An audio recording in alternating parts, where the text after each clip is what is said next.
വരുന്നത്. ചിലപ്പോൾ നമ്മളുടെ ഉള്ളിലുള്ള കാര്യങ്ങൾ മറ്റുള്ളവരിലേക്ക് നമ്മൾ ആരോപിക്കുന്നത് ഒരു സൈക്കോളജിക്കൽ പ്രോബ്ലം കൂടെയാണെന്ന് ആധുനിക മനഃശാസ്ത്രം പറയുന്നുണ്ട്. അപ്പോൾ അത്തരത്തിലുള്ളൊരു ആരോപണങ്ങളാണ് പലപ്പോഴും തിരുസഭയ്ക്കെതിരെ നടത്തപ്പെടുന്നത്. തീർച്ചയായിട്ടും തിരുസഭയിൽ തിന്മകളില്ല എന്നല്ല അച്ഛൻ പറയുന്നത്.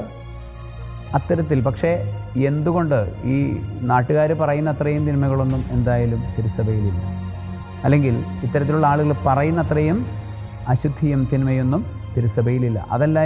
അത്ര മാത്രം ഉണ്ടായിരുന്നു എങ്കിൽ പണ്ടേ തിരുസഭ ഇല്ലാതെയാകുമായിരുന്നു. തിരുസഭ അങ്ങനെ ആയിപ്പോകാൻ ദൈവം അനുവദിക്കും. ഇത് പരിശുദ്ധാത്മാവിൻ്റെ സഭയാണ്, പരിശുദ്ധാത്മാവിൻ്റെ സഭയാണ്. പരിശുദ്ധാത്മാവാണ് ഇവിടെ നയിക്കുന്നത്.